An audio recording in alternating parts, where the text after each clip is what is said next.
Los zopilotes, por aquí pues atratus, son aves carroñeras absolutamente mexicanas.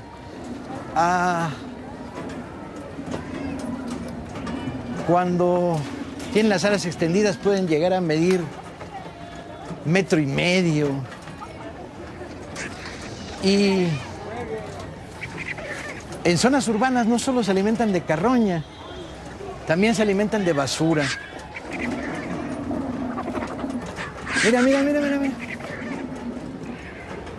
En febrero de 1913, alguien cuenta que bandadas de zopilotes poblaron la Ciudad de México.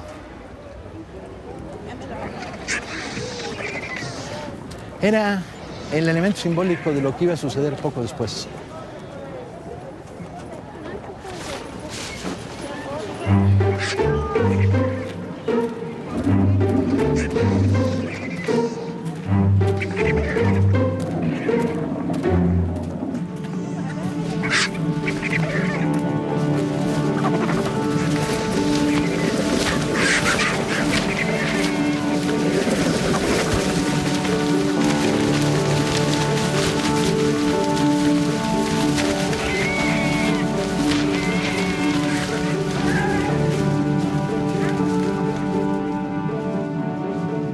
Francisco Madero, Pancho, el presidente, llamado por sus enemigos, en aquella época había muchos, el enano del Tapanco, el presidente Pingüica, porque medía 1,48 metros, parecía soportar estoicamente el vendaval que su revolución, una experiencia a tercias, a medias con suerte, había desatado.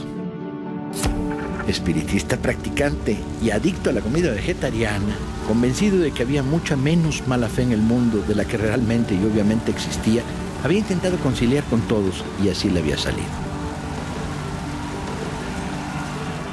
Sus excompañeros maderistas, con Vázquez Gómez a la cabeza, se le habían rebelado. Pascual Orozco, en Chihuahua, también. Zapata, exigiendo el cumplimiento del plan de Ayala, estaba en armas en una guerra de guerrillas que parecía eterna. Madero había dejado a Pancho Villa en la cárcel a causa de un crimen que no había cometido, y por más que éste se empeñó en enviarle cartas contándole de conspiraciones, de espadones militares, no le hizo caso.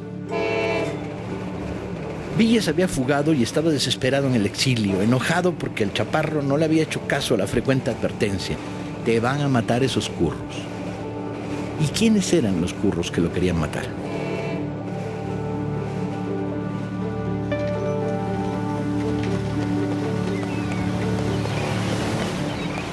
De todas las conspiraciones en marcha, y eran varias, la más peligrosa para el régimen maderista surgido de la caída de la dictadura de Porfirio Díaz se había iniciado en La Habana.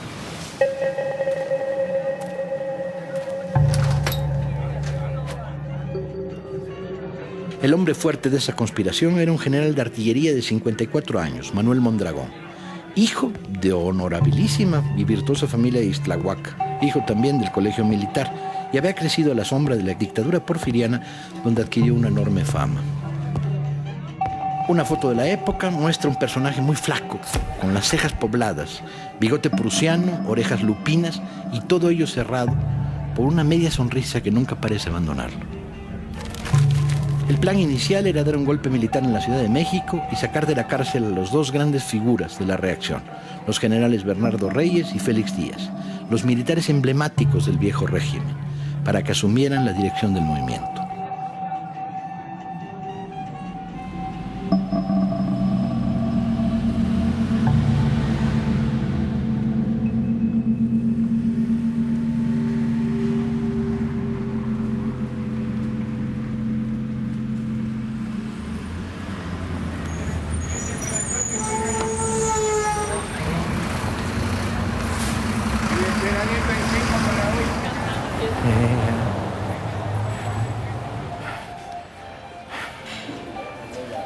Perico. Andito, ¿cómo estás? En realidad, a mí Madero me gusta más que a Paco. Sí, pero yo creo que ese es un problema del síndrome de Estocolmo, insisto. Porque el personaje, ¿sabes qué? Mientras escribí el libro me fui encariñando con él. Pero una cosa es encariñarte y otra es ver el nivel del cúmulo continuo de errores. Hacerle caso a los que no tienes que hacerle caso y no hacerle caso a la única gente de confianza que lo rodea. Es que es un tipo que quiere parar la revolución social. Quiere parar la revolución social, está parado en el dique entre dos océanos. el violento océano de la revolución social y el no menos violento de la contrarrevolución. Y el tipo está parado en medio y quiere pararlos. Sí, es un tipo valiente, echado para adelante y honesto dentro de la medida, pero simultáneamente no diriges una revolución desde la nada, y Madero es la nada. Es que no es un revolucionario, y ahí está la clave. La Revolución Mexicana es la única revolución que empieza un tipo que no es revolucionario y que no cree en la revolución. Madero está plenamente convencido de lo que estaba diciendo, pero en buen sentido es una serpiente, encanta a la gente. Era un tipo que se paraba, hablaba y la gente le creía. Lo que ocurre es que, por otro lado, lo endeble y lo contradictorio del propio personaje, ¿no? Un personaje con un montón de rémoras detrás de sí, su amor por las medicinas paralelas de las que no saben nada, su rollo espiritista, cuando habla en las noches con los fantasmas, la incoherencia de su programa social, por otro lado, el cariño con la gente y el respeto, un personaje más rico de lo que parece de entrada. Bernardo Reyes es un tipo que tiene sus méritos propios, es un personaje mayor de la historia de México.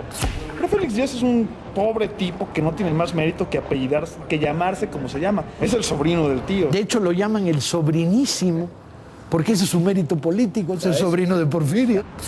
Yo conozco a un bisnieto de Mondragón que no defiende a su bisabuelo. No, Su hija lo odiaba. Su hija lo odiaba. Sí, al que además sugiere que su padre trató de violarla. Su padre era un canalla, man. Y además, bueno, un canalla corruptón. Pero también era un militar brillante. Eso dicen, pero yo no hay pruebas del delito. Y eso dicen, pero no hay pruebas. Lo único que se ha demostrado es que llevaba el 15% en la venta de cañones franceses porque él era encargado de comprarlo.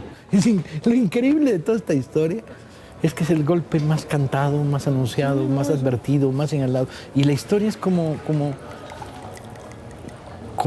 absurda, porque 20 momentos para pararlo. Los conspiradores originales ya en la Ciudad de México sumaron fuerzas claves, abogados, diputados y decenas de coroneles y mayores de la guarnición de la ciudad. Los enlaces con los dos encarcelados comenzaron a fluir.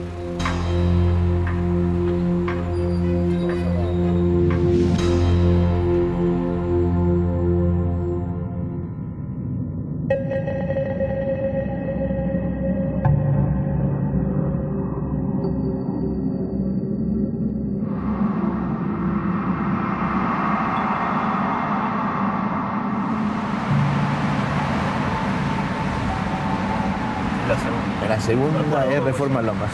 Esta parte de la colonia. El bosque de Chapultepec tiene que darles una hoja de autorización donde pueden ustedes ingresar. Esto no es una autorización. Porque nos A lo dijeron, mejor nos puede ser dijeron que nos tengan estaban esperando. Sí, pero el INE tiene que pedir una autorización al bosque y esa hoja se las dan para que puedan ingresar. Entonces vamos derecho. Enfrente de la entrada del museo, del lado de allá hay una puerta, hacemos así. ¿Yo podré pasar para el otro lado acá? Sí, hay una vuelta en U. Muy buenas, venimos a una filmación de un documental en el castillo de Chapultepec. ¿Al castillo de Sí. 810, 810. ¿Por dónde entramos al castillo para llegar a los espárragos? Por la parte trasera. Hecho, vamos rumbo a... A partir del 5 de febrero, Gustavo Madero, el hermano incómodo del presidente, su ala izquierda, el azote de los reaccionarios, comenzó a visitar los cuarteles de la Ciudad de México.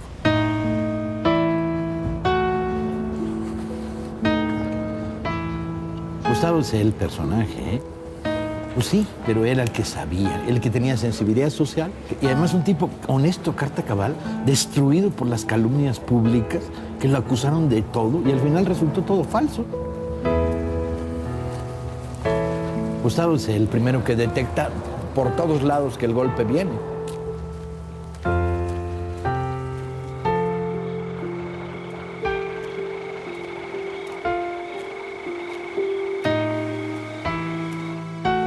Lo llaman ojo parado, porque es tuerto.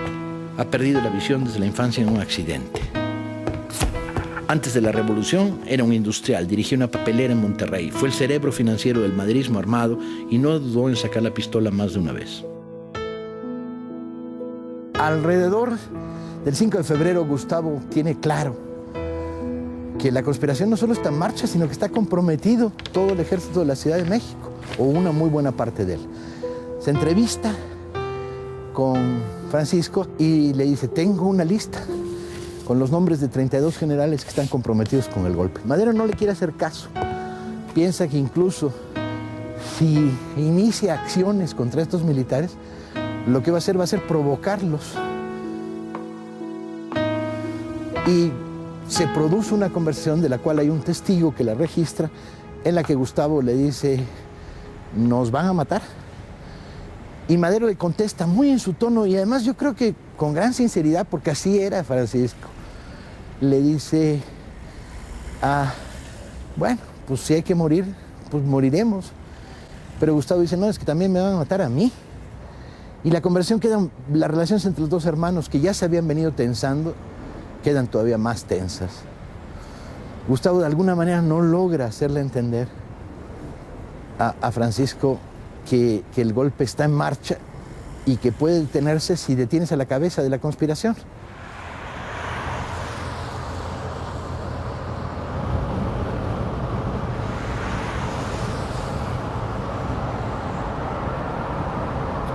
Entras por este túnel del tiempo y ya que sales, puros pinches aztecas, man.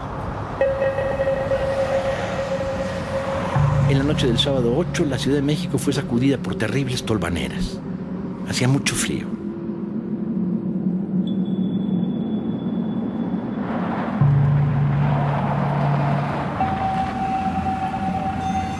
¿A cómo el mango, señor? ¿Mango? Sí. No, dame 1 kilo de este. A la 1 de la mañana, en el Colegio de Aspirantes en Tlalpan, también conocido como San Fernando, una de las 2 escuelas militares que existen en la Ciudad de México, hasta las sombras tenían vida propia.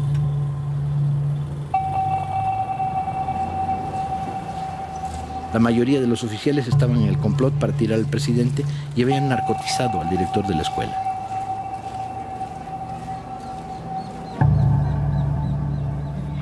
Muy buenas, Paco Ignacio Taibo, ¿qué tal? Mucho gusto. Gracias, su director aquí de la comunidad. El cigarrito sí, ¿no? Sí. Ahí lo tiro. Es una historia bien extraña, man. Es una historia un poco...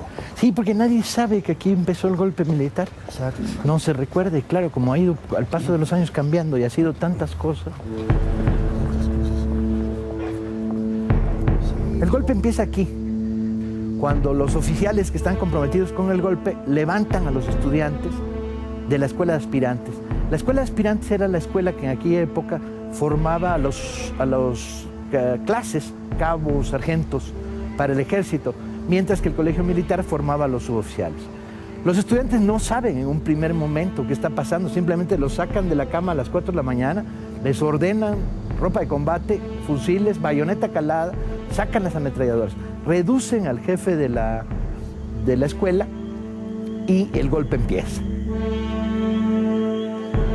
Aquella noche la plana mayor del maderismo se repartía entre una función de lucha grecorromana y un banquete en el restaurante Silvay. Aquí estaban los diputados maderistas, la plana mayor del maderismo. Y Federico González Garza, junto con Gustavo, eran los de mayor poder real. Federico controlaba el gobierno del Distrito Federal, la policía, la gendarmería del distrito, y él es el primero que se mueve. El primero que se da cuenta es Gustavo, como dice Paco. Así como no soy maderista de Pancho, soy maderista de Gustavo. Pero Gustavo no dirige la revolución, la dirige Pancho. Pues sí, pero era el que sabía. Y es un personajazo. Gustavo Madero. Gustavo dejó el banquete cuando pasó a buscarlo el jefe de la policía y en un par de automóviles con amigos de confianza se movilizó hacia Tacubaya. Al llegar observaron que en las puertas del cuartel había un gran movimiento de automóviles con civiles que entraban y salían. Se produjo un tiroteo y Gustavo y sus compañeros salieron huyendo. Para Gustavo Madero no había ninguna duda, el golpe estaba en marcha.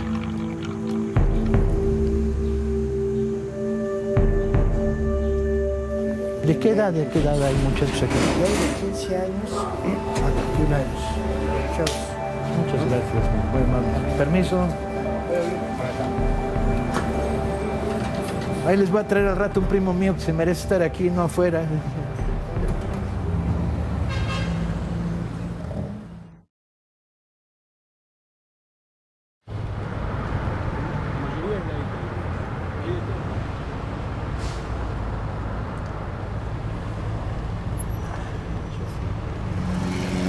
Vámonos, esta está poca madre. Han pasado la noche el general Mondragón, el general Velázquez y el general Ruiz. Y a las 4 de la mañana, cuando se inicia el alzamiento del otro lado de la ciudad, en el cuartel de aspirantes, aquí sonará la diana.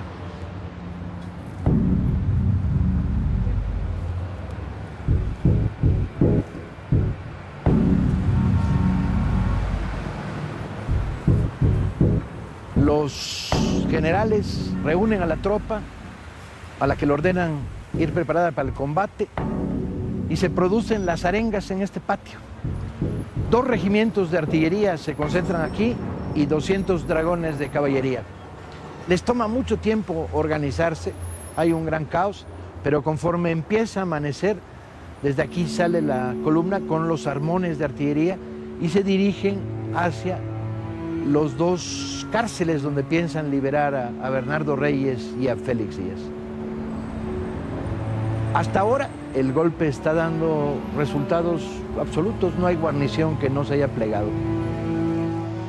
Al final, diciendo que van a salvar a la patria, unos 900 hombres forman la primera columna que sale de aquí.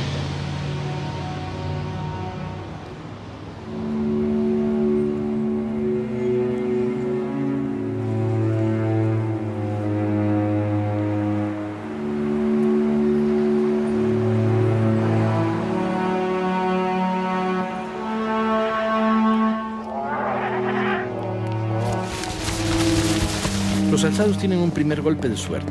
La vanguardia de los aspirantes llega a Palacio Nacional y, con la complicidad de algunos mandos que estaban en la conspiración, desarman a la guardia. Gustavo Madero, que se ha pasado la noche tratando de descubrir la profundidad de la conspiración, va a Palacio Nacional, pero encuentra que la nueva guarnición solo obedece órdenes de los alzados. Es detenido y amenazado de un inmediato fusilamiento. Todo parece estar resultando extremadamente fácil para los golpistas. ¿Qué nos convenía ir por allá y a la derecha, no ir por acá y a la izquierda? Lo que pasa es que ya nos quitaron las vueltas a la izquierda por aquí, sí, ¿verdad?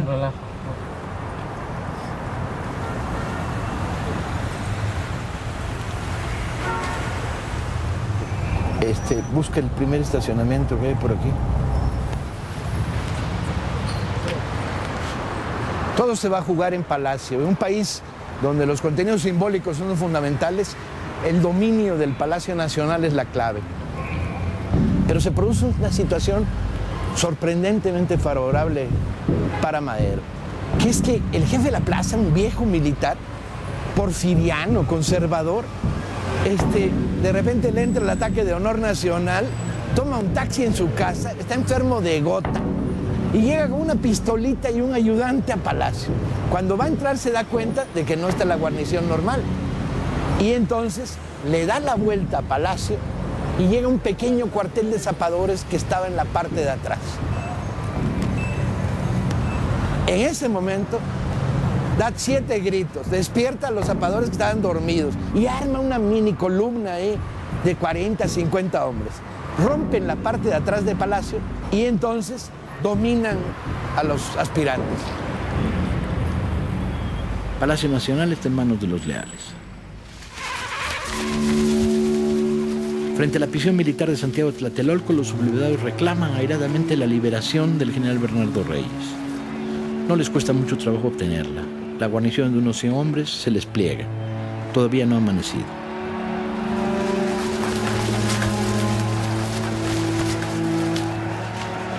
Madero sabe que han tomado Palacio y que Reyes está libre y en la calle con una enorme columna de alzados rumbo a la prisión de Lecumberri, a liberar a Félix Díaz, sobrino de Porfirio.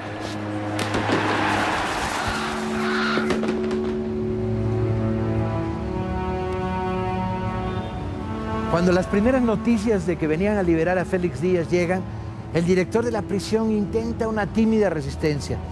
Félix Díaz está afeitando muy tranquilo, se toma su tiempo.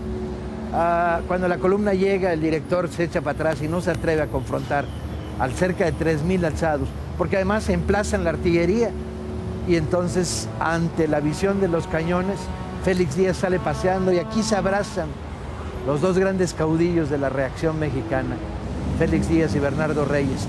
ante la complacida mirada, desde luego, del general Mondragón.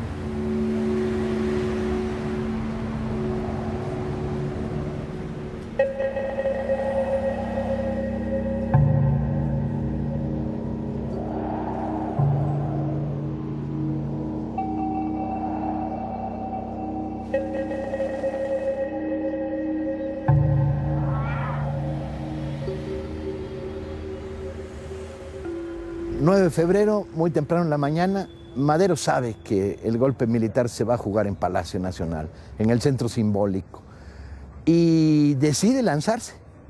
Ya tiene noticias de que el palacio ha sido reconquistado, pero tampoco sabe bien cuántos son los golpistas, en dónde están. Entonces sale de Palacio, le pide al director del Colegio Militar que le proporcione una escolta de cadetes de Colegio Militar. Madero tenía fama de ser un orador emotivo muy fuerte. Les dice, los del colegio de aspirantes han cubierto de oprobio a la juventud de este país, ustedes tienen la oportunidad de desquitarlo. Y los calienta, de tal manera que si había habido una conspiración entre los oficiales, ahí mismo se desmorona. Y de aquí va a iniciar la marcha, bajando del castillo y por Reforma hacia Palacio Nacional.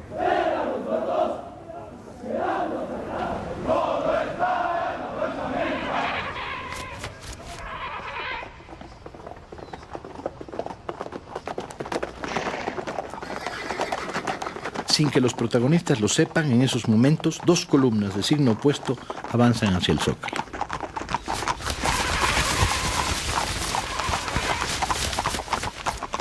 Fue una comitiva enloquecida. Venía un centenar de la gente de verdad del gobierno de Madero, armados con pistolas, y este grupo de cadetes, más los eternos mirones que se iban juntando. Avanzó hacia la gloria, hacia la muerte, no estaba muy claro.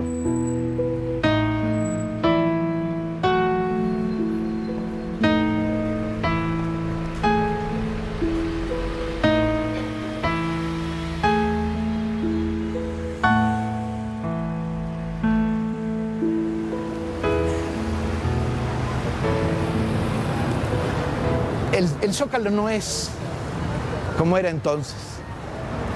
La plancha central no existía, las calles eran más anchas y lo que había en el centro era un jardincillo con un kiosco, ¿sí? Muy temprano, pero la gente que iba a rezar a Catedral de repente descubre frente a Palacio una línea de tiradores recostados, y en este país los mirones son peligrosísimos, man. Inmediatamente se acercan, ¿sí?, a ver qué está pasando. En esos momentos la columna de Reyes y Mondragón ya para ese instante saben que no controlan Palacio. El general Ruiz está detenido en uno de los cuartos, los aspirantes están detenidos. Y ven esa pequeña línea de tiradores, esa ametralladora montada ante las puertas de Palacio, ¿no?, y al general Lauro Villar enfrente. Entonces Reyes decide, en un típico desplante machista, decide salir a caballo por delante, se viene aproximando. Es una columna de 4,000 hombres, traen artillería. Los podían haber despedazado a los 200 que están ahí escasos defendiendo Palacio. Y entonces se acercan hacia las puertas de Palacio.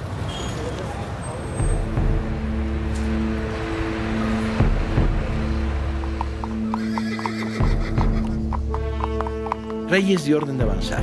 La suerte está echada, dicen que dijo, y puso su caballo al trote. Solo una parte de la columna lo sigue.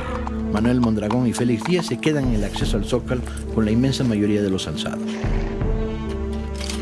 Reyes se acercó a la fila de tiradores que formaban la primera línea de defensa. Villar salió al paso. 3 veces le da la orden de poner las armas. Cuando Reyes trata de envolverlo con el caballo, Villar da la orden de fuego.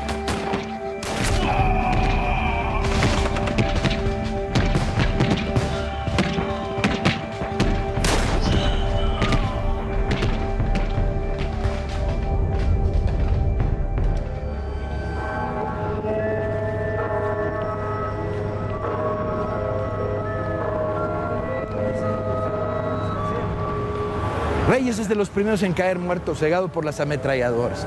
El grupo se dispersa, corren caballos, hombres muertos, tiros, se están disparando a metros, ¿sí? Y lamentablemente en el fuego cruzado, la mayor parte de los muertos serían civiles que estaban en el kiosco.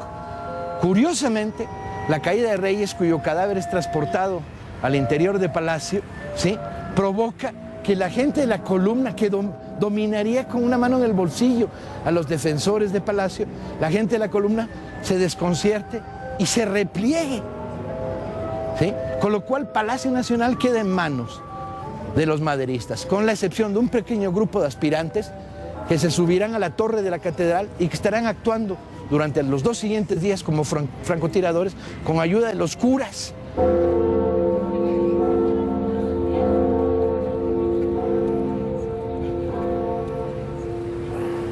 Madero y su escolta se van acercando hacia el centro de la Ciudad de México, cuando de repente un grupo de francotiradores lo tirotea.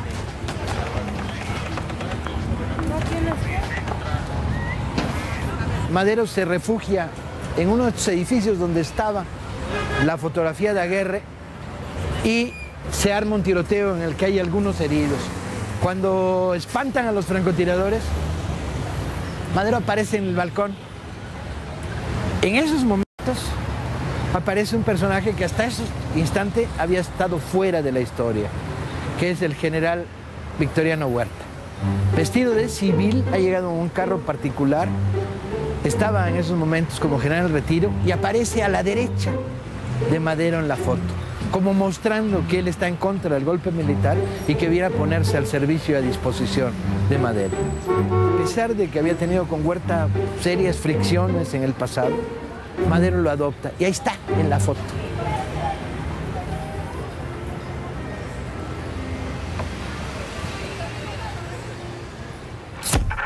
El personaje que entró en escena, Victoriano Huerta, nació en 1844 en Colotlán, Jalisco. En 1900 participa en la liquidación de la revuelta de la insurrección yaqui. En 1903 en la represión de la guerra de castas en Yucatán. Ha servido en las 2 grandes guerras sucias del fin de siglo mexicano, haciendo méritos suficientes para ser nombrado subsecretario.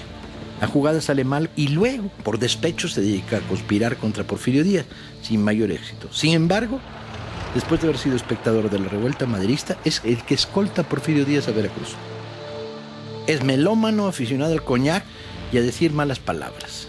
Ni la trayectoria ni los retratos son generosos con el personaje que acaba de ser nombrado jefe militar de la Ciudad de México, responsable de acabar con el golpe militar.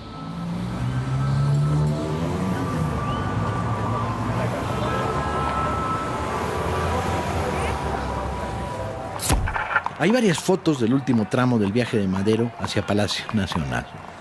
Un trayecto casi triunfal. El presidente a caballo va saludando con la mano derecha en la que trae un medio bombín.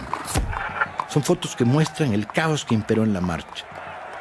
Una pequeña multitud en la que se mezclan los cadetes del colegio militar, los maderistas más fieles y, como siempre, al fin y al cabo esto es México, una multitud de curiosos desarmados y excitados.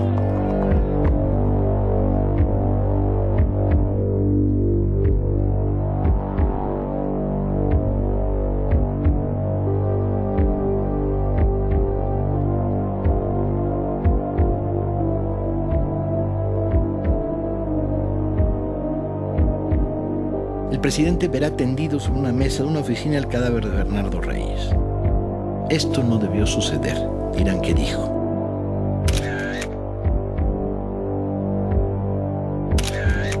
Los leales han sufrido 43 muertos y heridos. Las bajas de los alzados son difíciles de precisar, al menos 80 heridos y cerca de 35 muertos.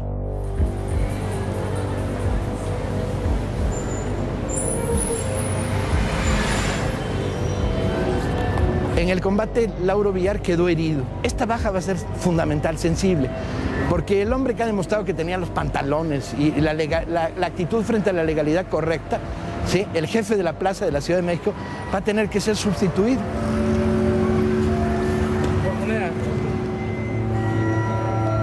En un breve conciliábulo se decide transferirle el mando a Victoriano Huerta como jefe militar de la plaza. Mucho cuidado, Victoriano, dirá el general Villar al entregarle el mando.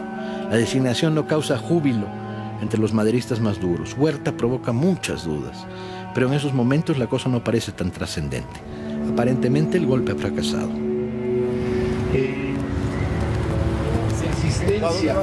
Estamos filmando el golpe militar contra Madero. Es muy importante la presencia de nuestro querido compañero Paco Ignacio Taibo II. Estamos filmando la historia del asesinato de Madero.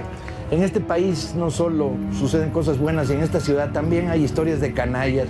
Y las hay todos los días, entonces estamos reconstruyendo una de las grandes historias de canallas de este país, que es el golpe militar de 1903. Compañeros, un placer estar con ustedes, un placer estar contigo, Mónica. Camarada, muchas gracias. Gracias al escritor Paco Ignacio Taibo, autor de la mejor biografía de Pancho Villa.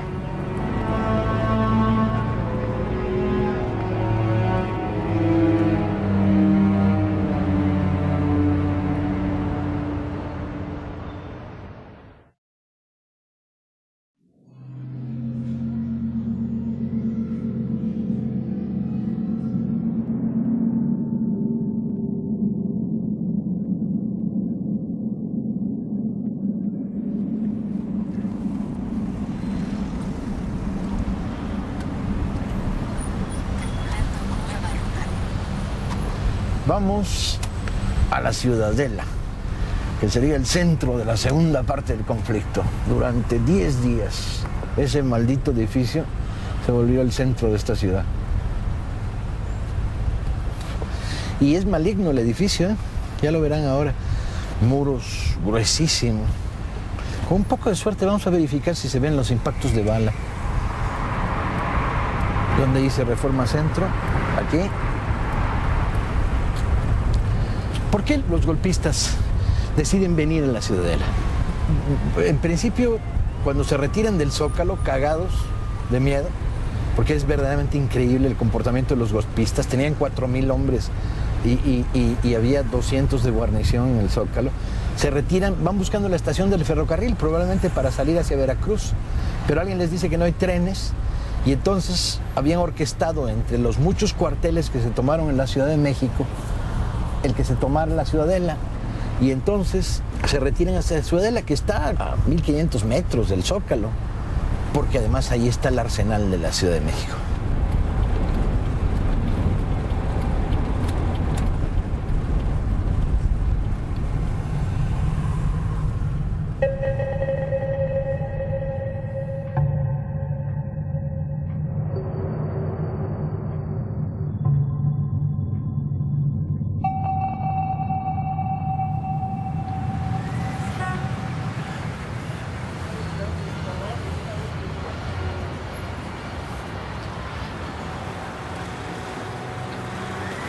Ve el tamaño de los muros. Es un edificio colonial, con unos muros de este tamaño. Hoy la Ciudadela es una biblioteca pública, la segunda biblioteca en importancia después de la Biblioteca Nacional. Se mantiene la solidez de los muros, la estructura. Yo no sé si podremos llegar a la azotea para ver cómo se habían dispuesto. No, que no puede entrar fumando, jefe. No, pero cuando entre... No, es allá afuera. No puede estar aquí adentro fumando.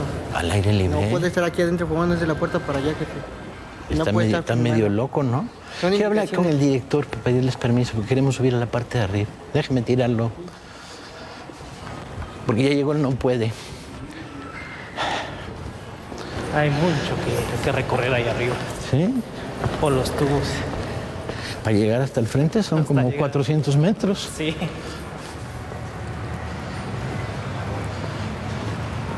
Como verán, el edificio se conserva tal cual. ¿Eh? Desde la época colonial, no solo el edificio de la época maderista. Ve la imagen. Luego dicen que la historia está lejos. ¿Qué tan lejos? Si la puedes tocar, hombre, nomás hay que saberla.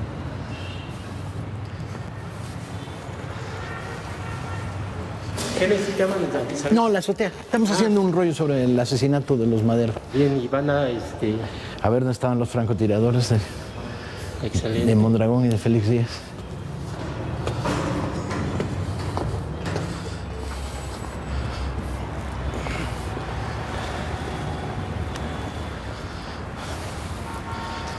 Todo este frente, 300 metros, se llena de francotiradores y emplazan ametralladoras. La Hotchkiss que usa el ejército se emplaza con doble pernera y al hombro. De tal manera que tienen cubierto lo que les echen con fuego de ametralladora. El poder de fuego de este lugar es inmenso. Llega a haber aquí 4,000 hombres, 100 ametralladoras, más de 25 cañones, cajas y cajas de balas, obuses. Ahora la pregunta es, ¿por qué durante 10 días no salen?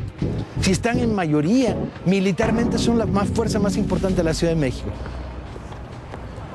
Yo creo que hay 2 razones. Una de ellas es no se atreven a confrontarse directamente con quién sabe qué es lo que hay allá afuera, ¿no? Y la segunda es terrible, quieren crear pánico en la población civil para desestabilizar al gobierno de Madero.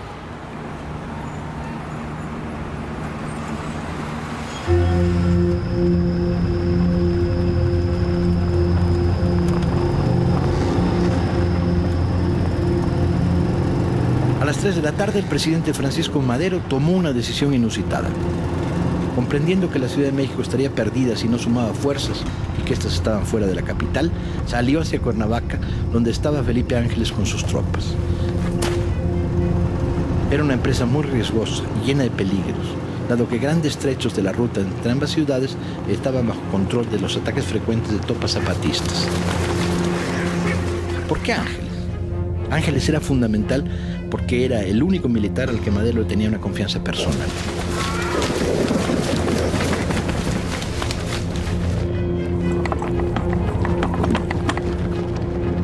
Madero ha dejado atrás una ciudad en armas en la que, sin embargo, no se combate. Huerta está en Palacio. Díaz y Mondragón en la Ciudadela, sin intención de pasar la ofensiva. Arden también los restos de la prisión militar de Tlatelolco. La base radical del maderismo incendia los periódicos conservadores.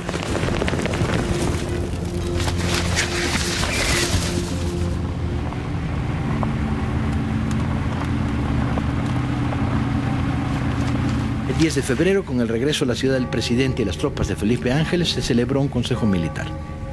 Victoriano Huerta propuso un plan para el ataque a la Ciudadela que consistía en el avance simultáneo de 4 columnas. El plan era muy poco imaginativo y bastante poco serio. Nadie en ese consejo de guerra sabe lo que tiene enfrente.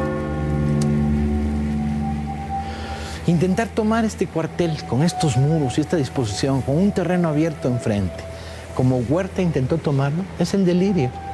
El delirio.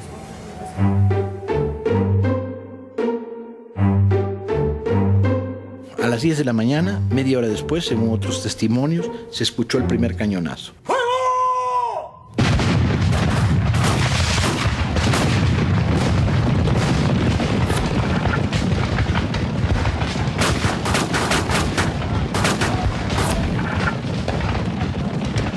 Las 4 columnas son frenadas. Después del fracaso de los ataques frontales, se combate casa a casa, en las azoteas, rompiendo paredes y saltando por encima de los pretiles, escondiéndose en los tendederos. Las primeras fotos de los atacantes muestran el desconcierto de la aproximación. Las dudas respecto a hasta dónde han adelantado sus defensas los alzados. ¿Solo ocupan el edificio o han avanzado líneas? Pronto descubrirán que tienen multitud de posiciones en las calles aledañas.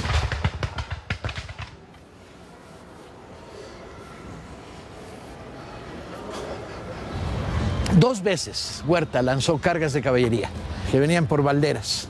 Cargas suicidas, de tal manera que los cruzaron. Fue una de las masacres más absurdas de la decena trágica. Los rurales, que fueron los cuerpos elegidos por Huerta para atacar de esa absurda manera, fueron masacrados. Cargaron a sable. Estaban sometidos a una explanada, ¿sí?, de 200, 250 metros para que los masacraran. Sobre todo porque Felipe Ángeles, cuando estaba bombardeando con balas de metralla y le dice a Huerta, es inútil, ¿sí? Es inútil, no tienen obuses. Mientras que desde la Ciudadela se bombardea indiscriminadamente.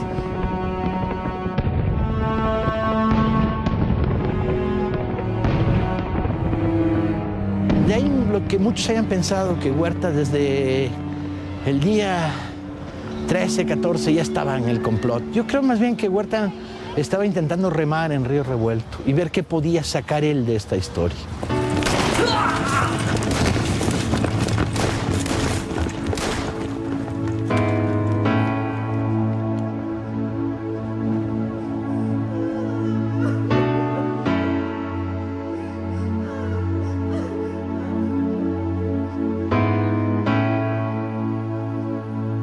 Las ametralladoras y la artillería de los alzados disparando al ras hacen estragos. La confusión de civiles y uniformes es terrible. La calle queda tapizada de cadáveres de hombres y caballos.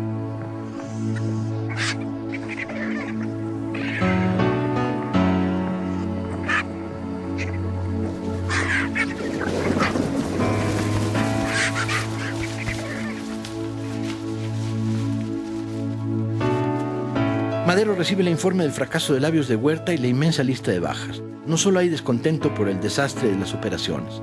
Madero le reclama al general en jefe que está dejando entrar víveres a la ciudadela. Huerta al principio lo niega, pero enfrentado a testigos que lo han visto, termina diciendo que es una táctica para concentrar allí a los rebeldes y luego rematarlos. La actitud de Huerta provoca muchas suspicacias entre los maderistas, pero el presidente decide confirmarlo en el mando.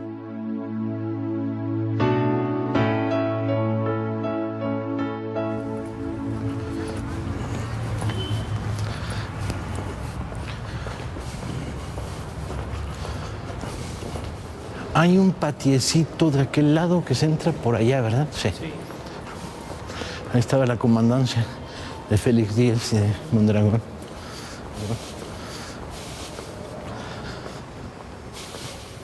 La ciudadela nunca estuvo cercada.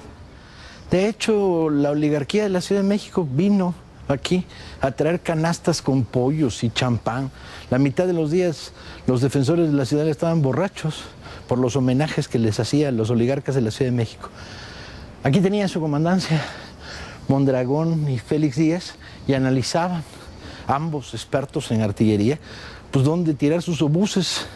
Lo que pasa es que un obús tirado sin un blanco militar, pues solo afectaba a la población civil, excepto el obús que pega en la Puerta Mariana de Palacio Nacional.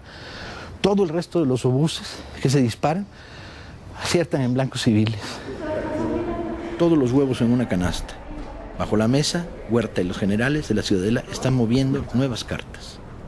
En esta operación se encuentran un aliado fundamental, el embajador norteamericano Henry Lane Wilson.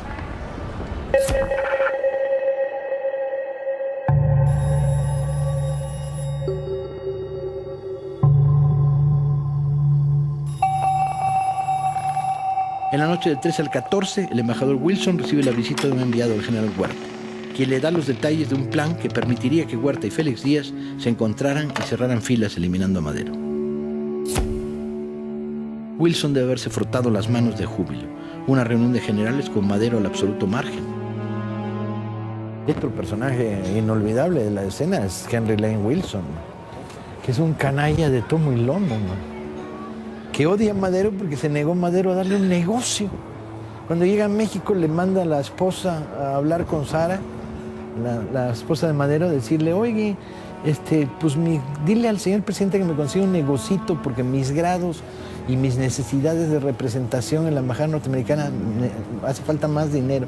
Y Madero se da por no entendido de no haberlo oído nunca y de ahí el odio continuo. Se convierte en un conspirador activo. El embajador norteamericano era incansable en la conspiración. Creó un frente diplomático al que sumó a los embajadores de Inglaterra y España. Amenazó con la intervención norteamericana. Pidió públicamente la renuncia de Madero. Conspiró con los alzados en la ciudadela. Intercambió mensajes con el general Huerta. Ablandó a los sectores más tibios del gabinete de Madero y mintió descaradamente al gabinete de Washington respecto a las cifras de heridos, muertos, daños. Porque hay embajadores en la historia de los Estados Unidos maravillosos como figuras del mal, pero inventa bombardeos que no existieron. Dice que Madero está derrotado 11 veces antes de que verdaderamente esté derrotado. O sea, es verdaderamente una fuerza del mal. Porque, sujeto a tantas presiones, Madero aceptó una mediación con los alzados. La idea era establecer un cese al fuego para que los civiles salieran de la zona de combate. El general Mondragón dijo que para empezar a hablar, Madero tenía que renunciar.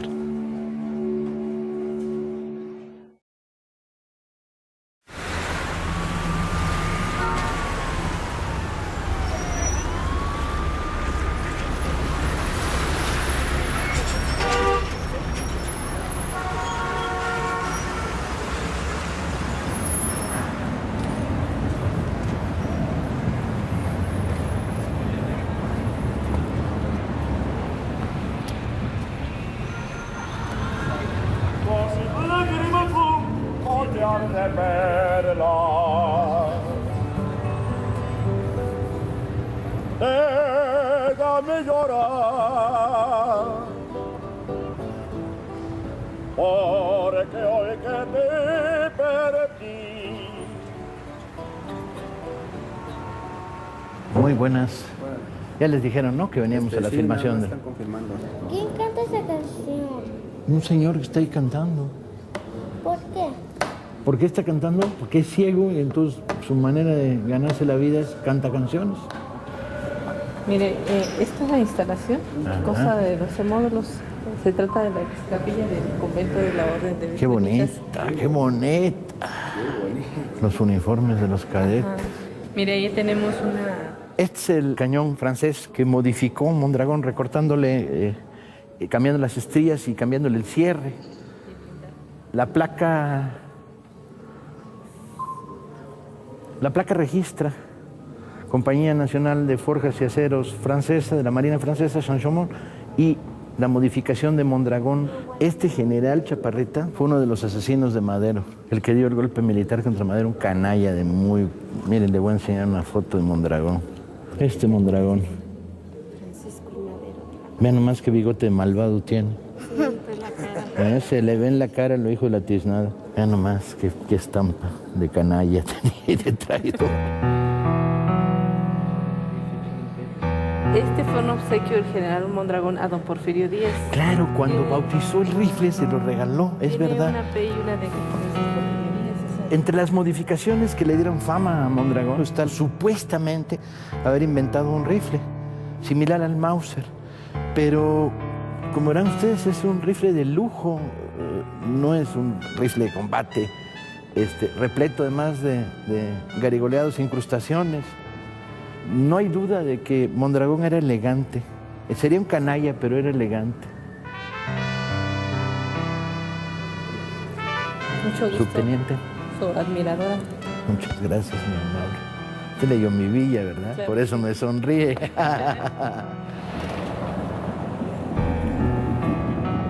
El peso de la historia que se siente en esta ciudad es cabrón, ¿no? No lo sientes en otras ciudades.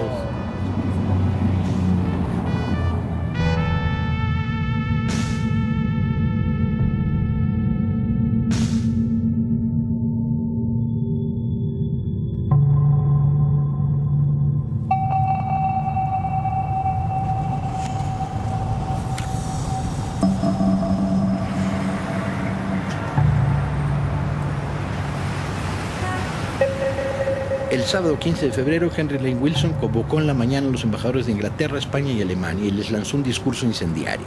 Madero era incompetente. Paralelamente, el Senado se reúne sin quórum, pero un grupo de 24 senadores en sesión privada acuerdan pedir la renuncia de Madero y se presentan en Palacio, donde Madero no lo recibe.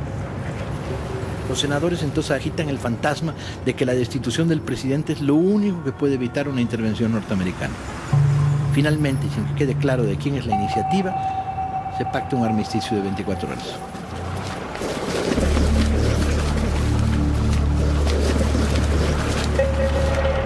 En la mañana entran en la ciudadela 18 carros cargados de provisiones. Los golpistas avanzan posiciones y ganan terreno en la periferia.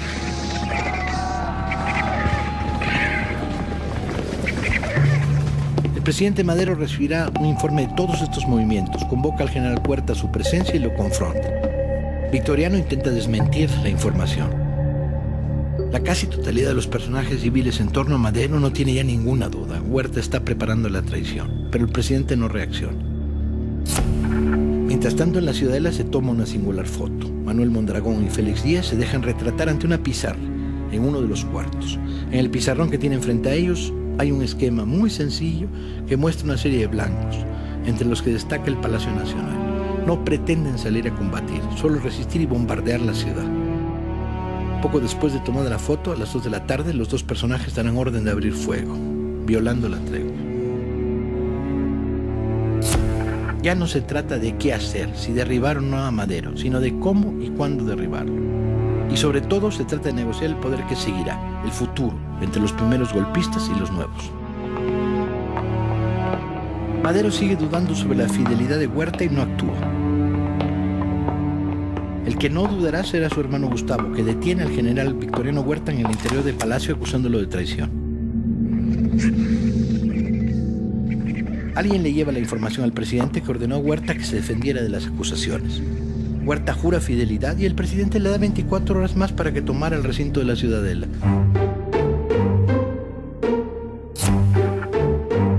Hay que escaparse de los lugares comunes, de la retórica tradicional que lo convierte en el chacal, el prototipo nacional del traidor, el marrano general, pero francamente resulta extraordinariamente difícil.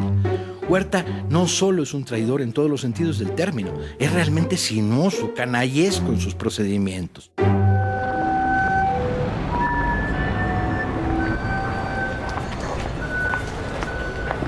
¿De dónde?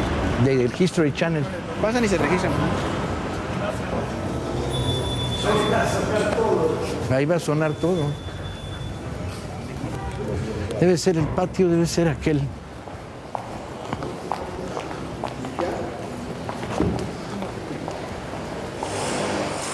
Una mañana Madero se asoma a la ventana y ve frente a Palacio que las habituales custodias ya no están, que le han cambiado las guardias por órdenes de Huerta y que es un regimiento al mando del general Blanquet el que tiene el control de Palacio. Blanquet había nacido en Morelia en 1849 y debía su fama a una historia que se contaba por todos lados y en la que se aseguraba que cuando era un joven voluntario fue miembro del pelotón de fusilamiento de Maximiliano y más aún que él fue el que le dio el tiro de gracia. La historia era controvertida y muchos aseguraban que era una falacia, pero la leyenda prevalecía, sin duda estimulada por el propio Aureliano. Parecía que Madero podía contar con Blanquet. El general Blanquet, a cargo del batallón 29, le da la orden al coronel Jiménez Riverol de apresar a Madero. El coronel, con el mayor Pedro Izquierdo y 50 soldados, guiado por Enrique Cepeda, sube las escaleras de Palacio, irrumpe en la reunión en la que se encuentra el presidente, parte del gabinete y algunos de sus asistentes, y se arma un tiroteo. No hay constancia de las frases que se cambiaron. En lo que coinciden los testigos es que en un determinado momento Riverol le dijo al presidente que se diera por preso y se intercambiaron disparos. Marcos Hernández, cubriendo con su cuerpo al presidente, cae muerto. Gustavo Garmendia, uno de los asistentes de Madero, disparó a su vez matando a Riverol y al mayor Izquierdo. Madero se escurre de la sala ante los soldados que no sabían qué hacer. El primer conato del golpe parece haber fracasado.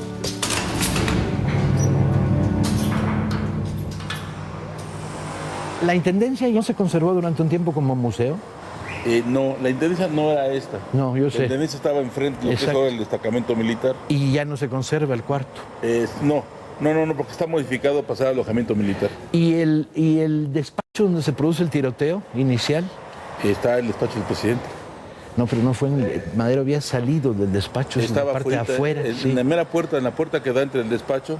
Ajá. Y en donde está el salón de acuerdos. Y ahí no se puede filmar. Es que esa área reservada del presidente. Ok. Total, el presidente no viene, pues no hay mucha bronca. Pero esa área reservada son áreas privadas de él, ¿no? ¿Vemos el elevador? Aquí era lo que es donde... Después del tiroteo, el elevador es muy chiquito. Madero se mete dentro, baja a buscar auxilio a la guarnición militar. ¿No hace nada de ruido este elevador? Qué bonito. Mientras el resto de sus compañeros, empistolados, baja por las escaleras. El golpe que le habían advertido ya se produjo. Ahora, ¿qué hay ahí abajo? Madero había visto a Blanquet y se va a intentar llegar hacia él para que lo proteja.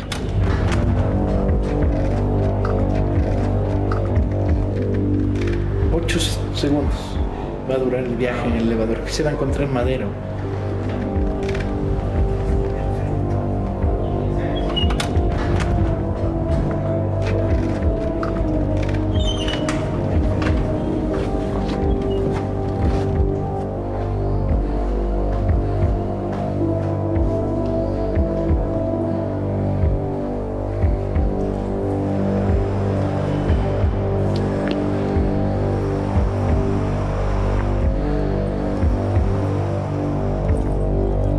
Madero desciende del ascensor y ve al general Blanquet. Entonces avanza hacia él para decirle que una parte de la guarnición se ha amotinado, que hay un segundo golpe militar en marcha.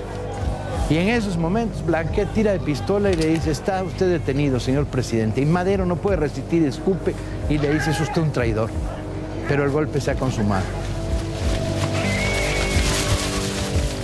Junto con Madero también es detenido el vicepresidente Pino Suárez. El resto de los compañeros que bajan las escaleras, abrumados por el número de militares que ya se encuentran en este patio, empiezan a tratar de retirarse y van a buscar al general Felipe Ángeles para decirle que hay un segundo golpe militar, esta vez protagonizado por Huerta, por Blanquet y por los supuestos militares leales a Madero.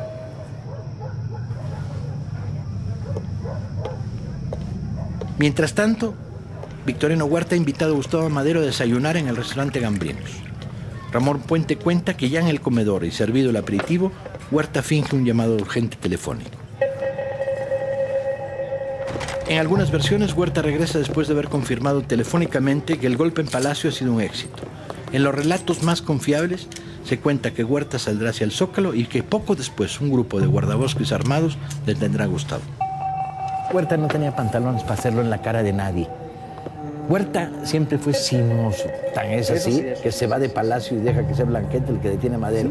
Se va y en el momento en que sale, entran los guardabosques que manejaba su cuñado y son los que detienen a Gustavo. No sé, era un militar de carrera en campaña. Acaba de ordenar que detengan a Madero, no detener a Madero.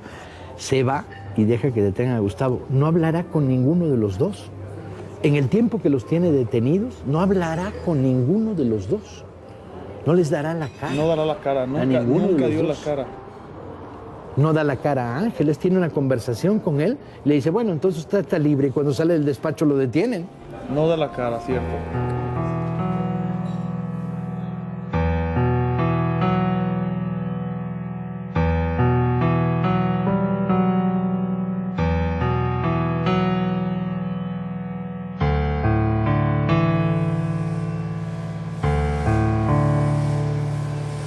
Pobre Madero, en el momento en que el segundo golpe está en marcha, se lo habían cantado, se lo habían advertido una y otra vez y no se lo acaba de creer. A las 2 de la tarde, Wilson recibe un recado diciéndole que Madero y sus secretarios están presos en Palacio. Los nuevos golpistas en las cercanías del Zócalo vitorean al embajador. El corresponsal de New York Times escribe, es poco frecuente que en México se celebre un norteamericano. Le faltaría decir y menos cuando es el principal colaborador de un golpe de Estado. En la Ciudadela, la noticia es recibida con ráfagas de ametralladora y fuego de fusiles que disparan hacia el cielo.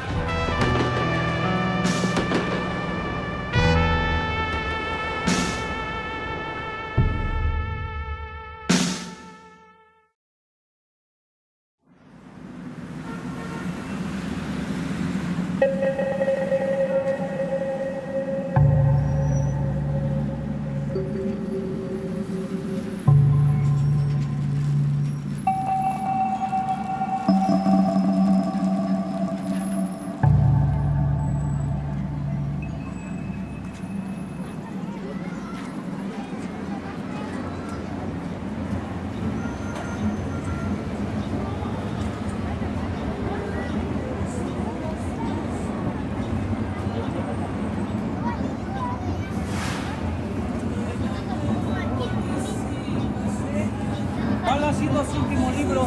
¿Ese? ¿Temporada de Sopilotes? ¿No lo tienes? No. Qué raro. Ahorita todavía no. Viejitos, pues ahí se van vendiendo los que ya encontramos viejitos.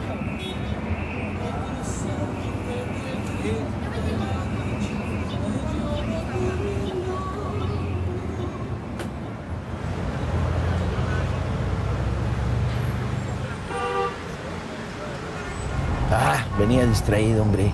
Ahí está.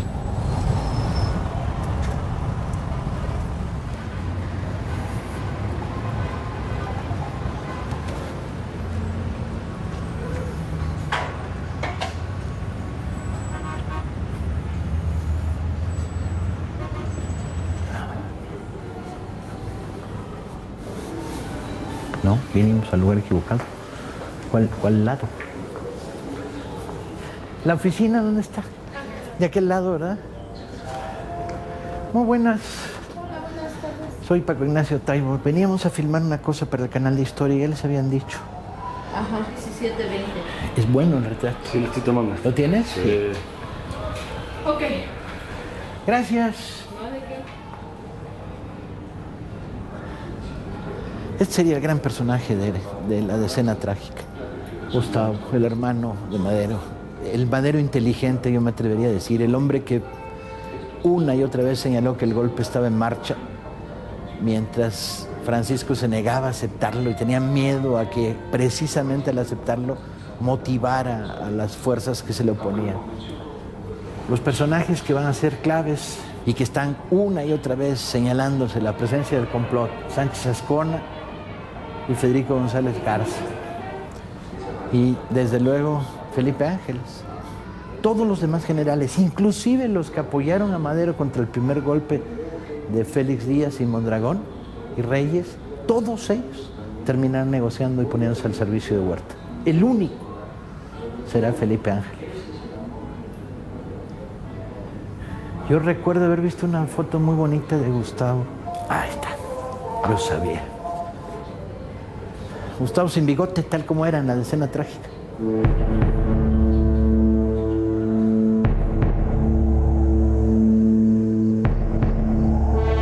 A las 9:30 de la noche, Henry Lane Wilson recibe en la embajada norteamericana a Victoriano Huerta. Mientras los golpistas del día 9 y los del día 18 se reúnen en privado durante un par de horas en la antesala, se acuerda que Victoriano Huerta sea el presidente provisional, con un gabinete en el que estarán Manuel Mondragón, Rodolfo Reyes y una combinación de felixistas.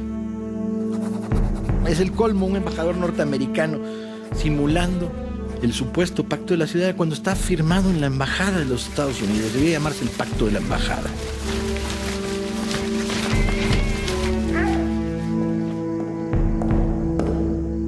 De regreso a Palacio, Huerta confirma a un emisario del general Mondragón que le exigía la entrega de los presos, que le va a entregar a uno, a Gustavo Madero. Lo envía con la orden, junto con el intendente Basó, de que fueran entregados personalmente al general Mondragón en la Ciudadela, como gesto de buena voluntad. Gracias, muy amables.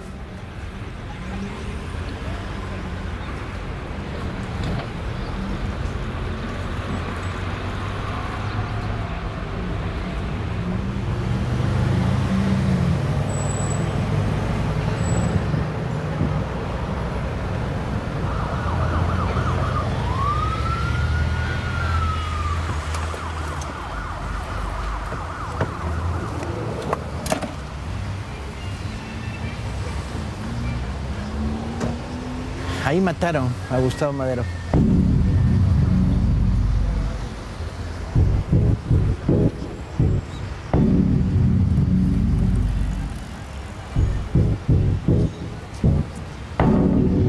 Lo traen a la Ciudadela, Mondragón está aquí, lo recibe y se produce uno de los asesinatos más terribles de la historia de México. Lo sacan golpeándolo, vejándolo, golpeándolo con bayonetas, disparándole.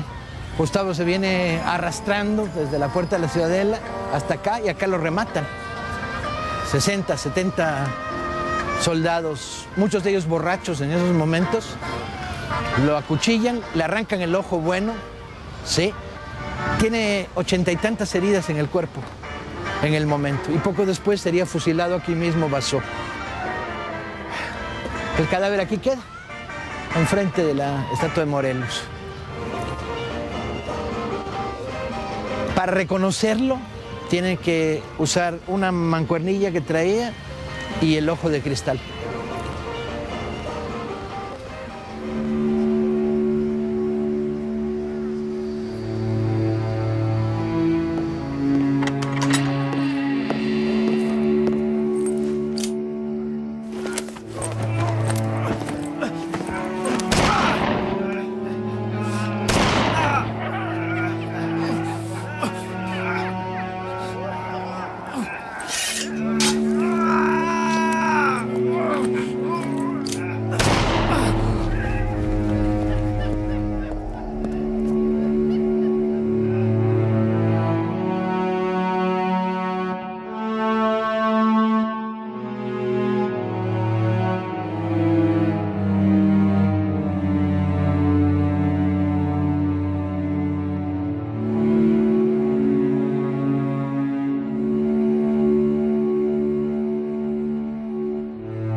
bien que sobre el suelo donde murió Gustavo Madero hoy se baila danzón. Lo que para otros puede interpretarse como una falta de respeto, para mí es lo contrario. Gustavo le hubiera gustado. Pero además por todos lados, la plaza se ha convertido en un lugar donde se ensaya, ¿no? El danzón es cadencioso, elegante. Es el baile popular elegante contra el vals. Que se jodan los del vals.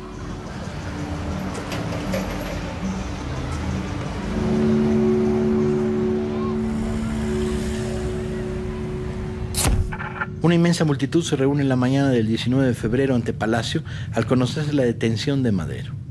Hay de todo, desde los que vienen a celebrar hasta los que vienen a rendir honores al presidente caído, y desde luego millares de curiosos. Las fotos registran al gentío bloqueando la gran avenida. Se trata curiosamente de una multitud silenciosa.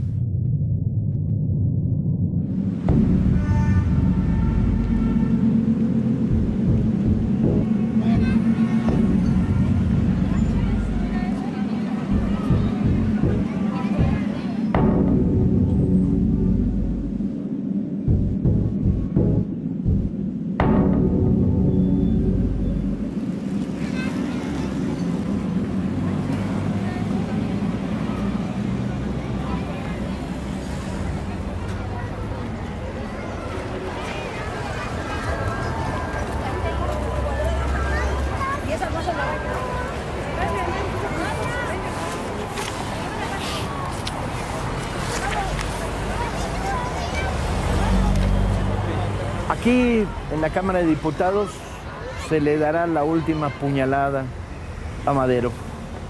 Victoriano Huerta presenta la renuncia obtenida bajo amenaza de muerte y oferta de exilio de Madero y de Pino Suárez a los diputados. 123 diputados votan aceptando la renuncia de Madero y solo 5 votan en contra.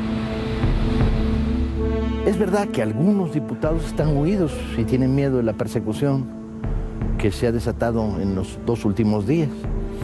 Pero aún así, la ignominia recorre este país. A las 5 de la tarde es nombrado, en la lógica que tenía antes la sucesión presidencial en México, presidente el ministro de Relaciones Exteriores, Pedro Lascurain, que a su vez es el presidente del reinado más breve en la historia de México. Dura 45 minutos como presidente y presenta su renuncia. Claro, después de haber nombrado ministro de Relaciones Exteriores a Victoriano Huerta. Para las 6 de la tarde, Huerta, con el segundo golpe, ha logrado lo que quería. Se ha colado en medio del golpe de la Ciudadela, convirtiéndose en la figura presidencial. Una Cámara de Diputados en la que van ahí cagados, aterrados a votar. No, sí, aceptemos la renuncia del presidente. En la que solo hay 4 tipos que se abstienen, más los que no estuvieron ahí porque los iban a matar. Más 3 que mataron antes, más los que se esconden, sí, más la amenaza. Uno de todos los generales porfirianos maderistas, uno se le va del otro lado a Huerta. Todos los demás... Bueno, y media docena de coroneles. Y media docena de coroneles y 200 capitanes. Un general de todos, o sea, ni incluso los que le son fieles a Madero durante la escena trágica, al final Huerta les extiende las manos repletas de maíz y vienen para acá. Uno, que es Felipe Ángeles. Se revelan ese mismo día una gran cantidad de gente. Hay autoridades electas a nivel local que se levantan en armas. Y mucha de esa gente puede estar disgustada con Madero, enojada con Madero, en pleito con Madero. Pero es una cosa. Pero el usurpador, pero además, bueno, veían claro que el golpe militar era el retorno del porfirismo. Un porfirismo sin Porfirio, que es mucho peor que el porfirismo. Pues esa es la descomposición del México republicano, ¿no? El ejército, todo ello cuadrado con Huerta, excepto Felipe Ángeles.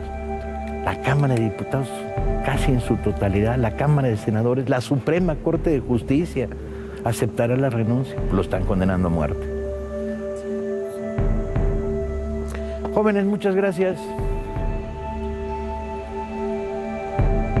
Bueno, Pedrito, nos vemos.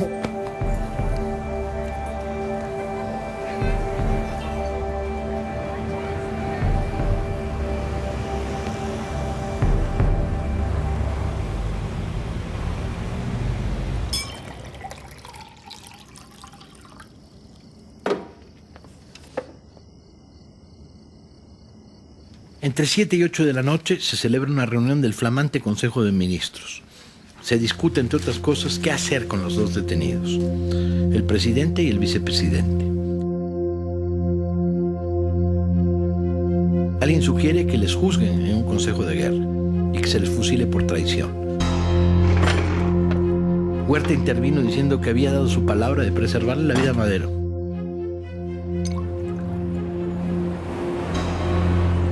En la intendencia donde se encuentran Madero, Pino Suárez y Ángeles, don Francisco lloró toda la noche la muerte de su hermano. Pino Suárez escribiría una carta que de alguna manera sería su testamento. Hemos sido obligados a renunciar a nuestros respectivos cargos, pero no por eso están a salvo nuestras vidas. El presidente no es tan optimista como lo soy yo, pues anoche, al retirarnos, me dijo que nunca saldríamos con vida del palacio.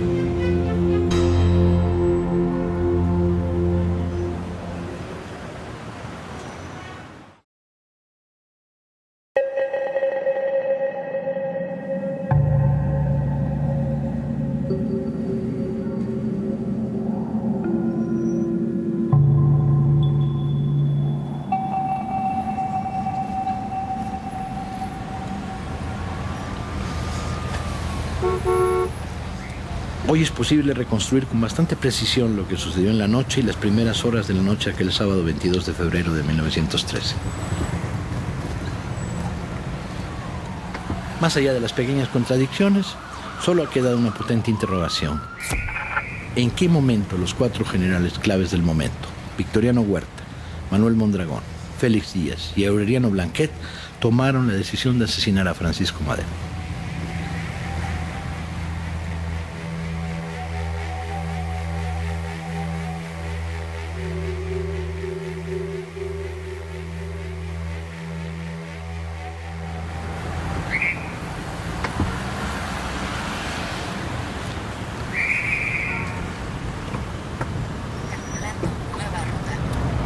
Madero está en el imaginario colectivo de esta ciudad, siempre recordado como el pobre, el traicionado por todos, el abandonado, ¿no? Y esto a veces impide un juicio justo del personaje. Esta aureola de martirología que cubre su final, sin duda explicable, porque eso fue lo que pasó.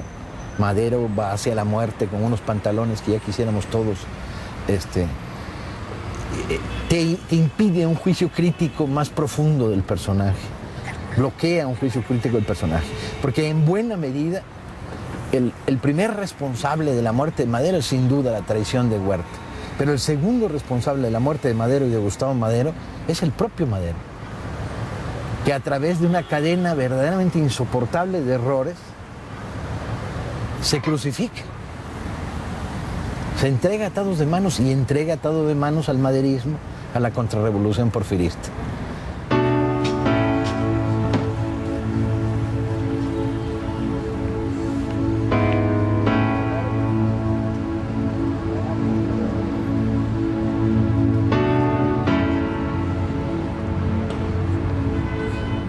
Francisco Cárdenas era un mayor de rurales con 15 años de antigüedad, declarado admirador de Porfirio Díaz. Había prometido vengar el derrocamiento. La foto más conocida de Cárdenas impone: mirada serena, uniforme de lujo de rural, de charro elegante, con bordados y espiguillas, un bigote fiero, ojos claros, pelo rizado. El día anterior a los sucesos había pedido su traslado al ejército regular y sin duda su nombre surgió entonces.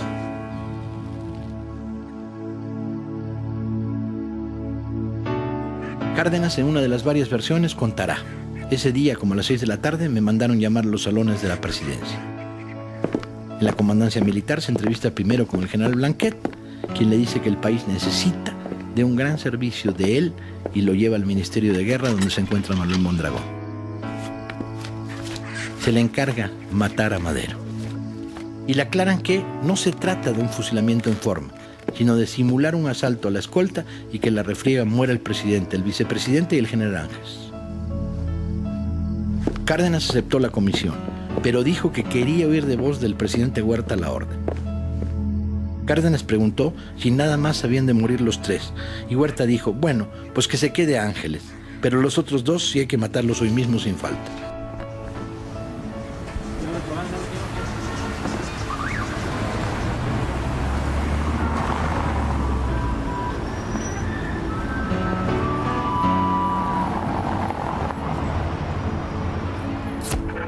Mondragón ordenó que los prisioneros fueran sacados de la intendencia. Eran las 10:20 de la noche. Entró al cuarto encendiendo las luces y el oficial a cargo de la custodia, el coronel Chicarro, iba acompañado por un hombre al que los presos no conocían, el mayor Francisco Cárdenas.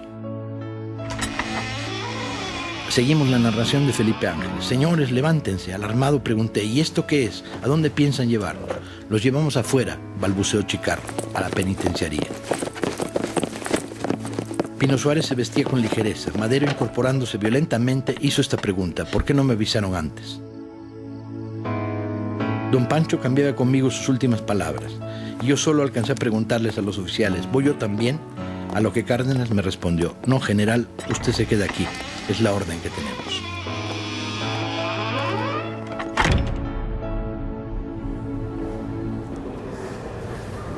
Ah, mira, ¿y esto?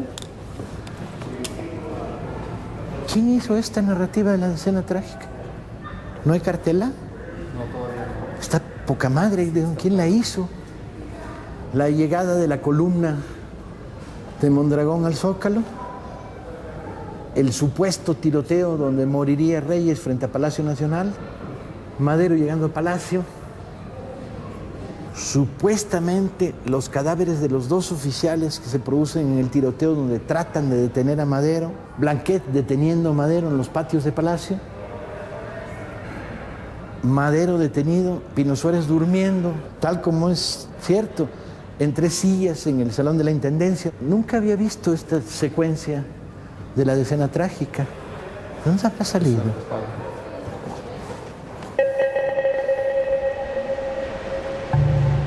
Pasadas las 10:30 de la noche, los choferes que se encuentran en el patio verán salir escoltados al expresidente y al ex vicepresidente.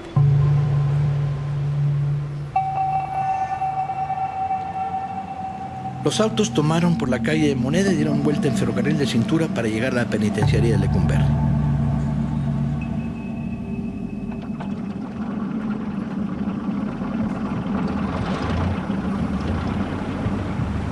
Es posible que Madero sepa cuando salen los 2 automóviles que va hacia la muerte, pero además la escolta tiene que hacerlo sospechar.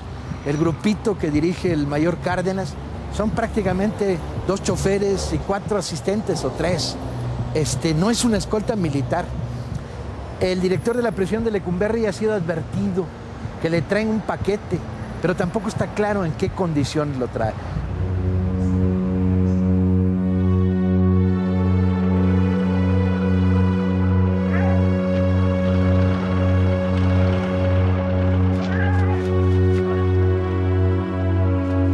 Son las 11:30 de la noche del 22 de febrero. En los alrededores de Lecumberri, sin entrar a la prisión, los coches dan la vuelta y se detienen. El mayor Cárdenas, que va en el primer carro, le dice a Madero: bájese usted, carajo. Lo había golpeado con la cacha de la pistola, probablemente para obligarlo a bajarse. Cuando se baja, le pega 2 tiros en la cabeza.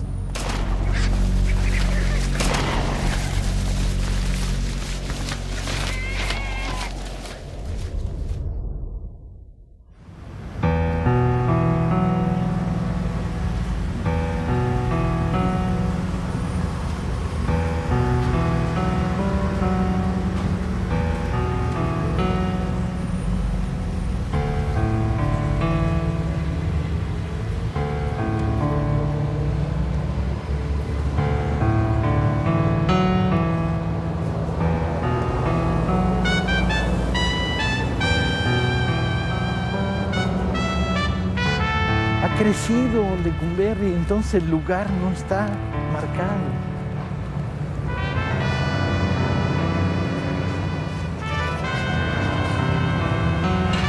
El vicepresidente José María Pino Suárez sufrió una muerte similar a la de Madero. Escucha los disparos, el sargento Pimienta lo obliga a bajar del coche, trata de correr, tropieza, se cae, se lastima, herido ya. Y en esos momentos Cárdenas le ordena a Pimienta que lo remate. Pimienta se niega a rematarlo y ahí mismo lo remata. Muy pocas horas después, el lugar de los asesinatos de Madero y Pino Suárez cuyos cuerpos habían sido llevados al interior de la prisión para hacer una autopsia. ¿Una autopsia para qué? Empieza a cubrirse de piedras. Se crea una especie de pequeño túmulo funerario marcando el lugar del asesinato. Las fotos a lo largo de la mañana revelan cómo los mirones, los observadores, van cambiando y cómo está ahí marcado el lugar del asesinato. Se inicia en este país un culto laico funerario a la muerte de Madero.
Para lograr enterrar el cadáver de Madero, la familia tuvo que vender el caballo.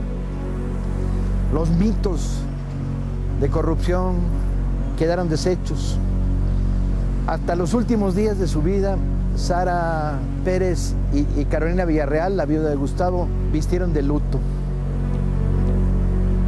Huerta no duró gran cosa.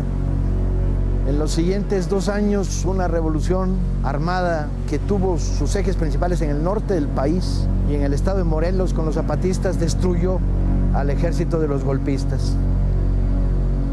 Su viuda contaba que durante estos años vagaba por Palacio borracho y salía en las noches a recorrer la Ciudad de México en estado alcohólico. Nunca combatió en los frentes contra la revolución que se alzó contra él y su dictadura en el norte. Al paso de los años, la figura de Madero quedaría registrada como la figura del presidente mártir y la figura de Huerta como la figura del gran villano y el gran traidor. Pero la historia de los entresijos del golpe militar se fue disolviendo lentamente hasta quedar tan solo en el imaginario popular la idea más esquemática, más primaria, más elemental. El hecho es que durante aquella quincena de febrero, que los mexicanos seguimos llamando Semana Trágica, la temporada de sopilotes brilló y los canallas, los asesinos, los conspiradores, los estimuladores del golpe militar lograron lo que en principio intentaban, que era levantar la ciudad más conservadora del país y sus guarniciones militares contra la legalidad republicana. Poco les hubo de durar.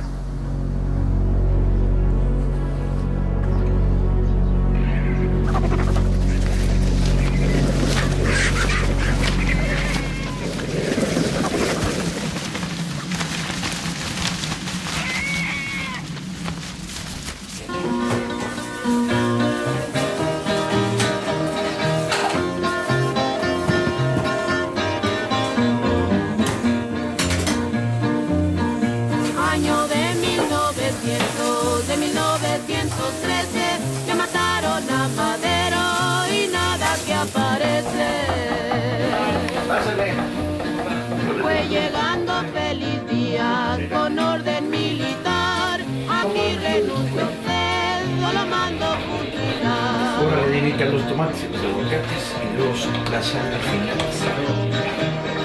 me topé con la historia y dije, pues está tan contada que para qué la cuento de nuevo.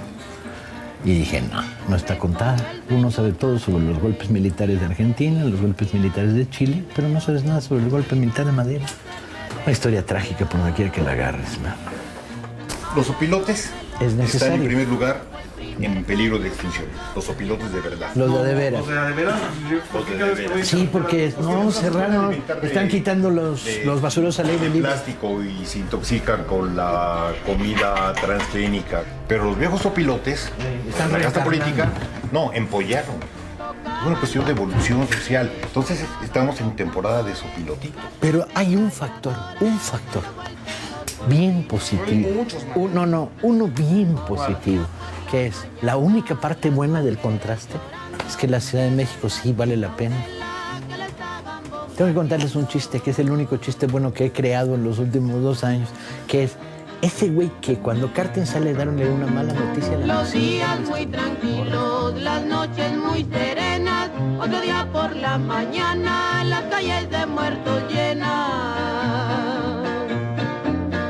Vuela, vuela palomita, para Tena que el Romero, anda avísale a Carranza que mataron a Madero.